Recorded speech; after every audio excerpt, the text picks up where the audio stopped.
Morning, Steve. Morning. You are the organiser at the Victory Show, right? We are. I am. Yes, I am. Yep. Could you tell me what brought you kind of into this sort of thing and what made you want to create this organisation? Had an interest really when I was young, and we went to Normandy in 2004, and people were saying that there's not a World War II reenactment show or anything in the Midlands. Okay. Which we created. We were only going to do it for 1 year, and here we are 19 years later, and we've created a monster really, but a good thing. A good thing. Yeah, so we've grown from sort of a 30-acre site to, I was adding it up last night, well over 150 acres now.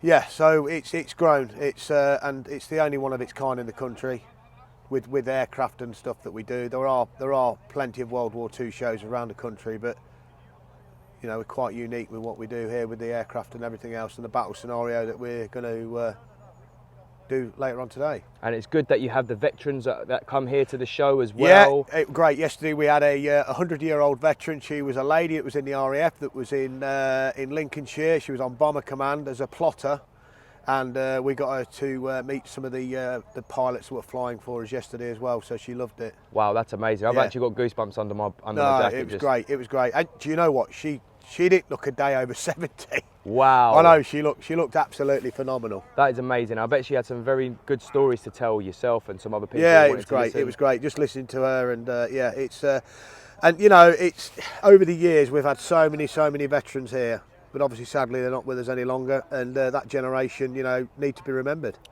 The younger generation that are underneath me don't really learn about this at school. No, but we had the biggest influx of schools on Friday. That we've done an educational day. I don't know how many years we've been doing it now. The educational day, and we had the biggest. I think we had up to 14, 15 schools on Friday. Wow. With nearly 1,000 kids. So it's still getting out there, you Yeah. know, and they're still trying to.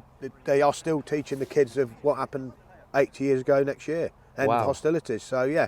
So you know, they must be doing something right. Yeah, definitely. Well, I love what you've got going here. Obviously, thank you, Steve Pepper, for talking to us, the organisation who runs it all and organises it all with your lovely wife, Natalie, as well. So obviously we've got the Pyro team ready for the reenactment. Yeah. And it's the biggest of its kind, isn't it? It is, and you know what? Without all these guys and stuff, all the reenactment guys that we have, with all the encampments and all my staff, you know, this wouldn't happen. So a big thank you to all the people that make the Victory Show happen, not just me. As I've said many times before, it's not the Steve Pepper show, it's everybody's show. Wow, humble at its finest. There you go, guys and girls. Steve said it himself. Well done, Steve. Thank you so much for speaking to me.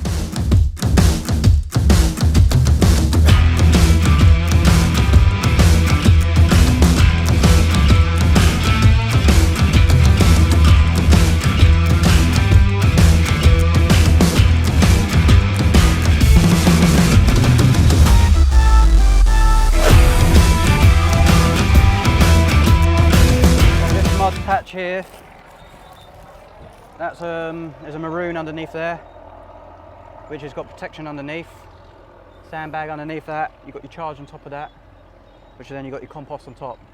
So the compost has got no stones in it at all, so you can run past this as long as you stay within a safety distance. We've got 3 charges inside this, so the idea of it is to explode one half, middle half, and then the last half. So it's a lot to lift. As you can see, the sections behind you on that one, that's how it comes off in sections.